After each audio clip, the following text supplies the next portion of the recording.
अगदी मोजक्या साहित्यात बनणारी ही कारल्याची भाजी तुम्हाला नक्कीच आवडेल।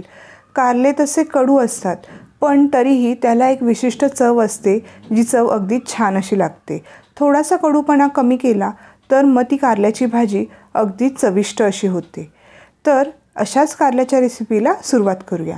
नमस्कार, मी स्नेहल सारंग किचन या चॅनलवर तुमचं स्वागत करते।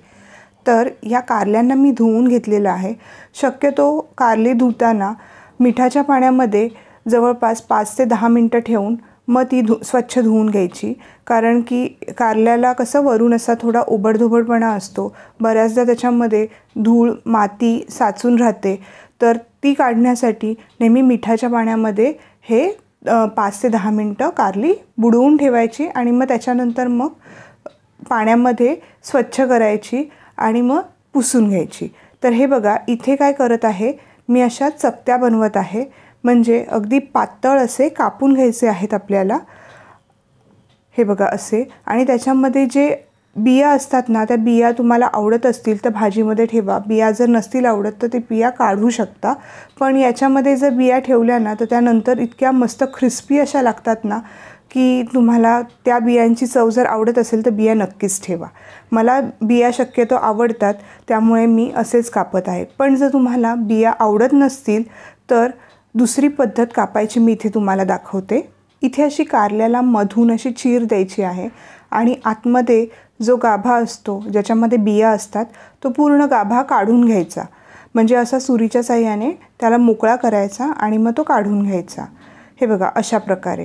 जर बिया भाजीमध्ये नको असेल तर अशा प्रकारे आतला बियांचा गाभा काढून घ्यायचा आणि मग त्यानंतर त्याला अगदी बारीक असे स्लाइस करून घ्यायचे। हे बघा, एकदम बारीक स्लाइस असले पाहिजे, जाड नाही ठेवायचे। जाड ठेवले ना तर ते भाजीचा कडवटपणा तेवढा निघून जात नाही, त्याच्यामुळे शक्य तितके एकदम बारीक असे काप करायचे।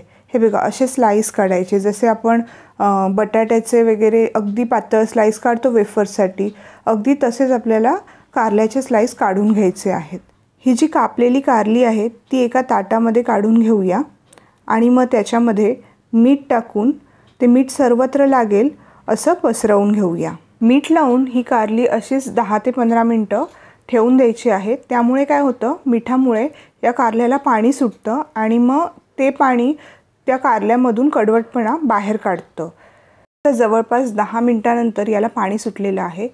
आता याला असं दाबून घ्यायचं आहे हातामध्ये, म्हणजे याचं जे पाणी असतं ते बाजूला पडतं।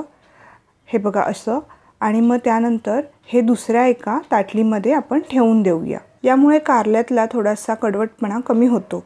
आता जो राहिलेला कडवटपणा आहे तो आपण कसा घालवायचा ते पुढे बघूया।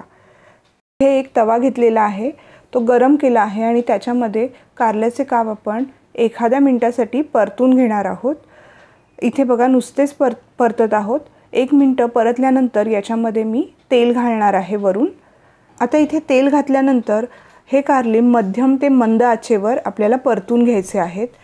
1-2 मिनिटासाठी हाय फ्लेमवर परतून मग मंद आचेवरच आपल्याला हे कारली परतून घ्यायची आहेत।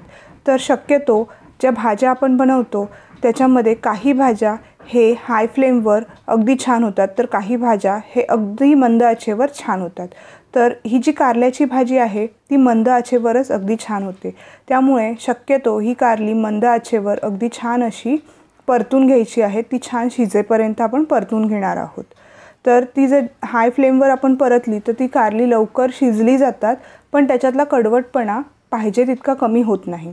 जर आपण हे मंद आचेवर परतलं ना तर त्याच्यातला कच्चेपणा आणि कडवटपणा हे दोन्हीही जायला मदत होते आणि मग भाजी आपली जास्त चविष्ट होते। आता हे परतताना मी काय करते की हे जे कारल्याचे काप आहेत हे सर्वत्र असे एकसारखे पसरवते तव्यामध्ये आणि मंद आचेवर किंवा मध्यम ते मंद याच्यामध्ये आच ठेवून हे तसेच ठेवून देते आणि बाकीची कामं करते। म्हणजे तोपर्यंत काय होतं, एक भाग त्या कारल्याचा अगदी छान असा क्रिस्पी असा होतो आणि मग त्यानंतर परत परतवून दुसरा भागही आपण परतून घेऊ शकतो।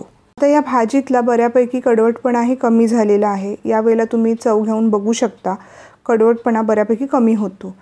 आता ही भाजी आपण लगेचच करायला घेणार आहोत, तर आता पुढची प्रोसेस आपण त्याच तव्यामध्ये न करता दुसरी कुठली तरी कढई घ्यायची आणि त्याच्यामध्ये फोडणी द्यायची. नाहीतर मग त्याच कढईमध्ये किंवा त्याच तव्यामध्ये जर आपण याला फोडणी दिली तर ती भाजी कडवट होण्याची शक्यता असते. आता अगदी मोजकं साहित्य आपल्याला फोडणीला लागणार आहे. तर इथे एका कढईमध्ये मी तेल गरम केलेलं आहे. त्यामध्ये आपण मिरच्या घालणार आहोत. इथे मी ह्या कमी तिखट मिरच्या घेतलेल्या आहेत, त्यामुळे जरा जास्त मिरच्या घेतलेल्या आहेत. आणि लगेचच त्या मिरच्यांवर इथे 3 मध्यम आकाराचे कांदे कापून घातलेले आहेत. जे कारले शिजून त्याची क्वांटिटी जितकी होते ना तितक्याच क्वांटिटीमध्ये आपण हे कांदे घेतलेले आहेत. आता हे कांदे आपण परतून घेऊया तेलावर. खूप वेळ परतायची गरज नाही, थोडेसे असे ट्रान्सपरंट होतील इतक्या वेळ परतून घ्यायचे आहेत. त्यानंतर यामध्ये हळद घालायची आहे आणि हळदीसोबतच मीठ घालायचं आहे चवीपुरतं. जे मीठ आपण घालत आहोत ते हा जो कांदा आहे ह्या कांद्याच्या मिश्रणाला जितकं मीठ लागेल ना तितकंच आपण वापरणार आहोत, कारण की आपल्या कारल्याला मीठ आधीच घातलेले होते. त्यामुळे कारल्याच्या भाजीसाठी पूर्ण मीठ न घालता फक्त कांद्यासाठी आपण इथे मीठ घातलेलं आहे. हे 1 मिनिटभर परतून घेऊया. यावर आपण शिजवलेली जी कारली होती ती घालूया.